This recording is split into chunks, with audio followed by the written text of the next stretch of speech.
Hello and welcome to Nerd Life 2.0 with Alyssa and Caro.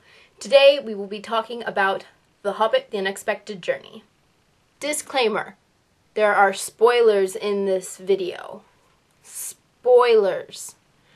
I know that The Hobbit came out a month and a half ago, but apparently there are still people who haven't seen it.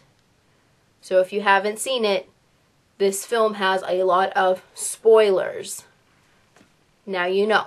So I don't want to hear you complaining about it later. Oh my goodness, this film, I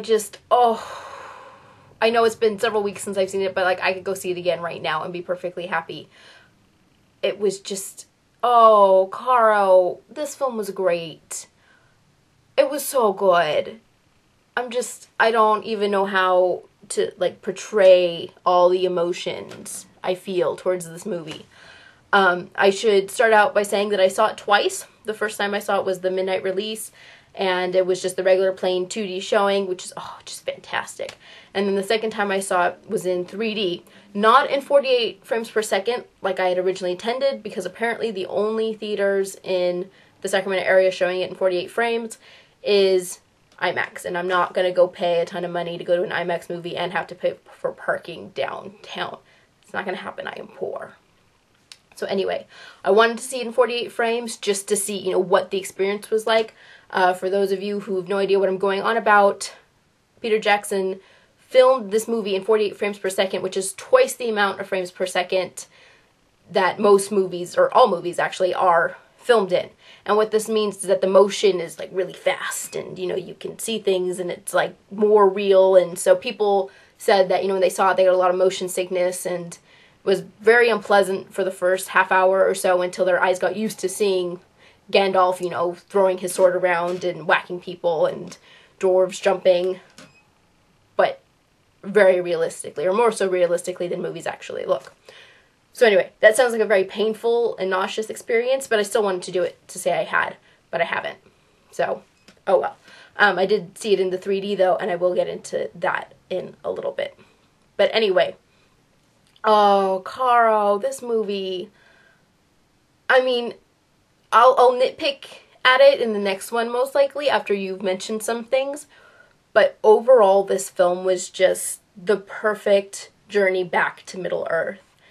And Martin Freeman is a genius, and every single actor who is a dwarf is brilliant, and the fact that we had people come back from the original trilogy, you had Saruman and Elrond and Galadriel, and nobody looks like they've aged a day, which is, partly because of, the magic of movies, but also partly because they're awesome. Mostly the latter, I think.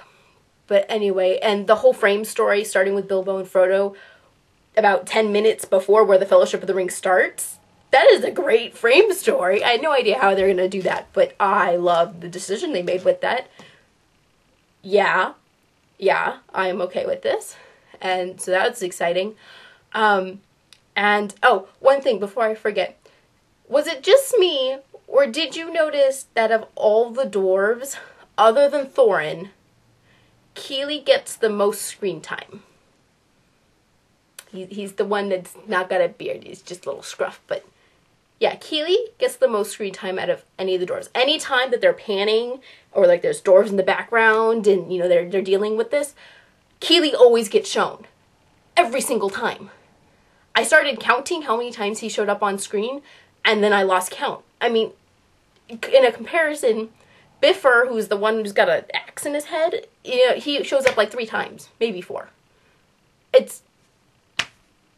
I don't have anything against it. I just thought it was an interesting point that I thought I should mention.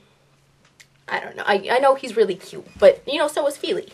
And can we talk about the way, when it's dark and it's stormy and it's raining and they're climbing through the mountains and all of a sudden the rock giants come out and they start throwing their heads at people and, when the rock giant, his legs come apart and the dwarves on either side, the look that Feely and Keeley give each other made me want to just sob and give them both a huge hug. It was just that Feely shouting out going, Keeley! And, the look of absolute horror, oh no, I'm losing my brother! Ah! Something like that. They're better actors than I am. But it was just that look of, oh, man, they did casting so well for this movie. So well. Another thing I wanted to talk about was the added plot lines. So, you should have noticed that everything was kept that was in the book up to the point where they ended with the eagles saving them. They didn't take anything out. I mean, the book's only, you know, this big. I discussed this in our pre-Hobbit discussion, but the book's tiny. You really can't take anything out because it's so small. You just need to add dialogue to it because there's not a lot of dialogue. And so they didn't take anything out up to the point that they had gotten to. But we did see a lot of additions. So the pale orc, him, and then his albino warg, yeah, they were added. No idea where they came from. They're in none of the literature. And I double-checked after I saw the movies because I had no idea what that was going on about. And I know some people said, oh, it's stupid, why is he there, yada, yada, yada. And that was my first thought, but then I actually, you know, slept and then woke up the next morning with new eyes and said, oh, it makes sense. So, you know, as a literary major, I should be able to see these things, and I can, and so now I will tell you. But basically what was happening here is they're using him as a plot device to move the plot forward. Gotta move it, because, yes, we have this journey going on, but it's like Harry Potter and the extended camping trip. You know, you can only do so much with that. And so what the pale orc is doing is he's adding a backstory so that we can get more character development with Thorin, which is very important since, you know, he's the head dwarf. He's the one who's got to earn his kingdom back and kill a dragon, which, you know, doesn't happen, but we'll talk about that later. And, you know, so you've got to create this character development so you know exactly why Thorin is doing what he's doing, and it adds another antagonist. There has to be somebody blocking this fellowships or this group or whatever they're calling themselves now. Somebody has to block them and cause trouble. I mean, goblins, great, that's fine, that was in the book. The trolls, great, it was in the book.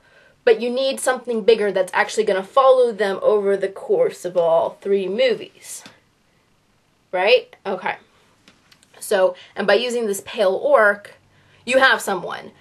The only question that it leaves then is, how are they going to do the Battle of the 5 Armies, which is between dwarves, elves, men, goblins, and I'm blanking on the 5th one right now. That's not good. But, anyway, and then the eagles show up. But, so anyway, I'm missing, but there were no orcs. So I guess the orcs are going to come in as well. And that's fine, but we'll see. We'll have to see. We have to wait 2 movies to see. And then the other thing I wanted to say was that the build-up to dealing with the necromancer, I think just giving us a little taste, sprinkle, little pinch of the necromancer, throwing that into the movie, that was really good. And obviously this is going to take up more of the plot because we've already reached about the halfway point of the book.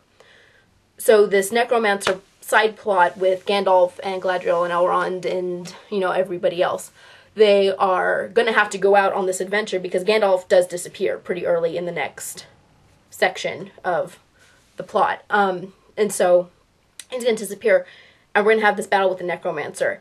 And so whether they're going to put that in the second movie and finish it up, and then we're not going to see much of the dwarves, or if we're only going to see a little bit and do a lot with the dwarves, and then, you know, have to finish everything up in one big, lots of battles happening at once, kind of like Return of the King, I don't know. I don't know what they're going to do, but we have to wait another year to find out, and that's really, really aggravating, and it really makes me angry, but I can do it. I can wait, because I have hope, and the movie was really good. And so now I want to hear what you have to say, Caro, and we can continue this discussion. I'll see you in the next one.